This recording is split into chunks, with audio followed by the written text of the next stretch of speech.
Hello guys, എല്ലാവർക്കും ഈ Blasters fire എന്ന് പറഞ്ഞ ചാനലിലേക്ക് സ്വാഗതം. എല്ലാവരും ഇത് സബ്സ്ക്രൈബ് ചെയ്ത് കാണുക, ലൈക്ക് ചെയ്ത് കാണുക.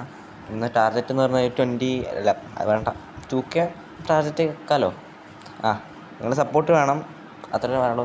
ഇന്ന് നമ്മൾ പറയാനുള്ളത് കേരള ബ്ലാസ്റ്റേഴ്സ് എന്തായാലും ഈ സീസണിൽ ഔട്ടായിട്ടുണ്ട്. എല്ലാവരും ഈ മത്സരത്തോടു കൂടി കഴിഞ്ഞെന്നാണ് പറഞ്ഞത്. എനിക്ക് ആ മോഹൻ ബഗാനായിട്ടുള്ള കളി തോറ്റപ്പോഴേ അറിയായിരുന്നു നമ്മൾ പ്ലേ ഓഫ് കയറാൻ പോകണില്ല. എന്തെങ്കിലും കുറേ പൊട്ടന്മാർക്ക് പിന്നെയും പ്രതീക്ഷ വെച്ചിരുന്നു. അതാ കോമഡി. ഇവർക്കൊക്കെ എങ്ങനെ പ്രതീക്ഷ വെക്കാൻ കഴിയുന്നില്ല. നമ്മൾ ഇത്രയും കാലം പറ്റിച്ചോണ്ടിരിക്കുക അവന്മാർ, അതൊക്കെ മനസ്സിലാക്കണം. പറ്റിച്ചോണ്ടിരിക്കുക. 2 കളി ജയിക്കുമ്പോഴത്തേക്ക് ഓരോരുത്തന്മാരുടെ സ്റ്റാറ്റസ് നമുക്ക് കാണേണ്ടിയിരിക്കുകയാണ്. ഇപ്പം എങ്ങനെയുണ്ട്, അണ്ണാക്കിൽ കിട്ടിയപ്പോൾ എല്ലാത്തിനും അടങ്ങി തന്നെ പറയേണ്ടി വരും. ഇപ്പോൾ കുറേ ഇമോഷണൽ സ്റ്റാറ്റസ് നിങ്ങൾ നോക്കുക. മോഹൻ ബഗാൻ നിങ്ങൾ കണ്ടുപഠിക്കണം. മോഹൻ ബഗാൻ സൂപ്പർ ജയൻസിൻ്റെ ഫാൻസിനെ നിങ്ങൾ കണ്ട് പഠിച്ചേ പറ്റൂ. അവർ ടീം തോൽക്കുമ്പോൾ എന്താ പറയുക, കണ്ണീരൊന്നും ആ പാട്ടൊന്നും വെച്ച് അവർ വീഡിയോ ചെയ്യണില്ല. അതായത് മനസ്സിലാക്കണം.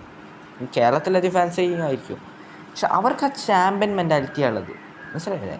നമ്മളാണ് ഡിപ്രസ്ഡ് മെൻറ്റാലിറ്റി എന്നൊക്കെ തന്നെ പറയേണ്ടി വരും. അതാണ് നമ്മൾക്ക് ഇങ്ങനെ ഇത്രയും കാലം ട്രോഫി അടിക്കുക. നമ്മളിങ്ങനെ പൊട്ടന്മാരാവുക. ഒരു ക്ലബ്ബാണത്, മനസ്സിലായില്ലേ? ട്രോഫികളില്ലെങ്കിൽ ആ ടീമിന് സക്സസ് ഇല്ല എന്നാണ് അർത്ഥം. ഞാൻ സത്യം പറയാം, ഞാൻ വിളിച്ചു പറയുന്നുണ്ട്, മോഹൻ ബഗാനാണ് ഏറ്റവും ടോപ്പ് ക്ലാസ് ക്ലബ്. കാരണം അവർക്കാവട്ടെ 4 ISL കിരീടങ്ങളും കൂടാതെ തന്നെ 2 ഷീൽഡും ഒക്കെ, അതിന് ഡ്യൂറൻ കപ്സ് കുറേ ഉണ്ട്. എത്രയും 100ൻ്റെ മുകളിൽ അങ്ങനത്തെ ട്രോഫികളുടെ എണ്ണം അവർക്ക് ഉണ്ടെന്ന് തന്നെ മനസ്സിലാക്കണം. അവർ 100 വർഷം മുന്നുള്ള ക്ലബ്ബാണ്.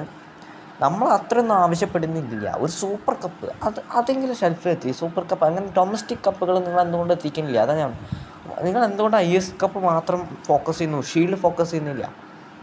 ഇത്ര 4 ട്രോഫികളുണ്ട്. ഇന്ത്യൻ ഫുട്ബോളിൽ ഒരു ട്രോഫി നേടുക എന്നുള്ളത് ഇത്ര വലിയ ഒരു ക്ലബിന് ഉള്ള കാര്യമൊന്നുമല്ല. അതിന് പറ്റുന്നില്ലെങ്കിൽ ആ ക്ലബ്ബ് കണ്ടം ക്ലബ്ബാണ്. എനിക്ക് കുറച്ചെങ്കിലും പ്രതീക്ഷ ഉണ്ടായിരുന്ന മൈക്കൽ സ്റ്റെഹറിൽ. പക്ഷേ മൈക്കൽ സ്റ്റെഹറിൻ്റെയൊക്കെ ഒരു ടാക്ടിക്സ് നോക്കും. മൈക്കൽ സ്റ്റെഹറുടെ എന്താ പറയുക, കരിയർ ഞങ്ങൾ നോക്കിയാൽ മതി. ഒരു ഫ്ലോപ്പ് കോച്ചായിരുന്നു എന്ന് തന്നെ പറയേണ്ടി വരും. അത്രയും മോശം കോച്ചൊന്നുമല്ല, പക്ഷേ നമ്മുടെ ഒരു ഫിലോസഫിക്ക് വേണ്ട ഒരു കോച്ച് അല്ലായിരുന്നു Michael Stahre. That is my opinion. അദ്ദേഹത്തിൻ്റെ കരിയർ എടുത്ത് നോക്കി കഴിഞ്ഞാൽ സ്വീഡനിൽ മാത്രമായ സക്സസ്സാണ് അദ്ദേഹത്തിൻ്റെ ഹിസ്റ്ററിയിലുള്ളത്. ഇവാൻ ഉക്കോമനോവിച്ചിന് അങ്ങനെ ഒരു പുറമേ സക്സസ് ഇല്ല എന്നൊക്കെ പറയുന്നവരുണ്ട്. നമുക്ക് അവിടെയുള്ള സക്സസ് അല്ല വേണ്ടത്. അത് ശരി തന്നെ. നമ്മൾ മൈക്കൽ സ്റ്റെഹർ എന്തുകൊണ്ട് ഇവിടെ സക്സസ് ആയില്ല എന്നത് കൂടി ചോദിക്കണം. ഇവാൻ വുക്കോമനോവിച്ചിന് അത്യാവശ്യം ടൈം കൊടുത്തു എന്നാണ് കുറേ ഫാൻസ് പറയുക. ഐ തിങ്ക് അദ്ദേഹത്തിന് ഇത് എന്തുകൊണ്ടാണ് സാക്കായൊരു ക്വാളിറ്റി. എനിക്ക് പുള്ളിക്കാരൻ പോയ സമയത്ത് ടീമിന് കുറേ മാറ്റം വന്ന പോലെ തോന്നി. കാരണം മൈക്കൽ സ്റ്റെഹർ പ്ലേയേഴ്സിനെ അങ്ങ് അറ്റാക്കിൽ കൊണ്ട് ഒരുമാതിരി വിട്ടിച്ച് അങ്ങനെ ഡിഫൻസിൽ പണി വാങ്ങുക എന്നുള്ളതായിരുന്നു. എനിക്ക് TGPൻ്റെ കോച്ചിങ് സിസ്റ്റത്തിൽ അത്ര വലിയൊരു പ്രോബ്ലമായിട്ട് എനിക്ക് തോന്നിയിട്ടില്ല. പിന്നെ വേറെ ആർക്ക് തോന്നുമായിരിക്കും, പക്ഷേ ഐ ഡോണ്ട് നോ. എനിക്ക് ആ ഡിഫൻസിൽ അങ്ങനെ ഒരു വലിയ പ്രോബ്ലമായിട്ട് TGP ആയതിനു ശേഷം വന്നില്ല. എനിക്ക് മൈക്കൽ സ്റ്റെഹറായിട്ട്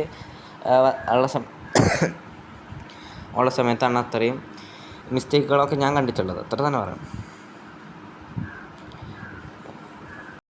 എന്തായാലും ഈ സീസണിൽ നമ്മളുടെ പ്രതീക്ഷകളെല്ലാം അസ്തമിച്ചിട്ടുണ്ട്. നമ്മൾ മോഹൻ ബഗാൻ സൂപ്പർ ജയൻസിൻ്റെ ഫാൻസിനെ തന്നെ കണ്ടുപഠിക്കേണ്ടിയിരിക്കുന്നു. അവരിനി ഈ സീസണിൽ ഷീൽഡ് ജയിച്ചാൽ അടുത്ത സീസണാവട്ടെ അവർക്ക് ട്രോഫി വേണം. വന്നില്ലെങ്കിൽ ആ കോച്ചിനല്ല പ്ലേയേഴ്സിനെ അടക്കം പറഞ്ഞു. നമ്മളിപ്പം പ്ലേയേഴ്സിനൊന്നും പറയുന്നില്ല. മാനേജ്മെൻറ്റിൻ്റെ കൂട്ടത്തിൽ തന്നെ പ്ലേയേഴ്സും റിസേർവ്ഡാണത്. അവർ മര്യാദയ്ക്ക് കളിക്കാത്തതുകൊണ്ടാണ് കളി വിട്ടുന്നത് തന്നെ. നമ്മൾ ഫാൻസ്, ഇത്രയും ഒരു ഫാൻസ് ഉള്ള ഒരു ക്ലബ്ബ് ഒരു ട്രോഫി പോലും 11 വർഷമായിട്ട് ഇല്ല എന്ന് പറയുന്നത് എന്തുമാത്രം നാണക്കേടാണ്. അതൊരു ഫ്ലോപ്പ് ക്ലബ്ബ്. ഞാൻ ഫ്ലോപ്പ് ക്ലബ്ബ് എന്ന് വിളിക്കും. കാരണം നോർത്ത് ഈസ്റ്റ് യുണൈറ്റഡിൻ്റെയും താഴെയാണ് കേരള ബ്ലാസ്റ്റേഴ്സ് എന്ന് പറയുന്നത്. നോർത്ത് ഈസ്റ്റ് യുണൈറ്റഡും കേരള ബ്ലാസ്റ്റേഴ്സുമാണ് എന്നെ സംബന്ധിച്ചിടത്തോളം ഫ്ലോപ്പ് ക്ലബ്ബുകൾ എന്ന് പറയുന്നത്. ഈ 2 ക്ലബ്ബുകൾ ഫ്ലോപ്പാണ്. പക്ഷേ നോർത്ത് ഈസ്റ്റ് യുണൈറ്റഡ് ട്രോഫി അടിച്ച് സ്റ്റിൽ അവരൊരു ബോട്ടം ലെവൽ, ആ ഒരു 6th ഒക്കെ ആയിട്ട് ടാർഗറ്റ് ചെയ്യുന്ന ഒരു ടീമാണ്. നമ്മളും അതുപോലെ തന്നെ. നമ്മൾ അവരെക്കാളും മോശം, അത് മനസ്സിലാക്കണം. കേരള ബ്ലാസ്റ്റേഴ്സ് എന്ന് പറഞ്ഞാൽ അതിനേക്കാളും മോശം ക്ലബ്ബാണ്. നമ്മൾ മാറേണ്ടതുണ്ട്. അതിനായിട്ട് ഞാൻ ഒരു വഴിയേ പറയുന്നുള്ളൂ. ഇവാൻ വുക്കോമനോവിച്ചിനെ തിരിച്ചുകൊണ്ടില്ല, ആ ഫിലോസഫി റീസ്റ്റാർട്ട് ചെയ്യുക, അത്ര തന്നെ പറയുള്ളൂ.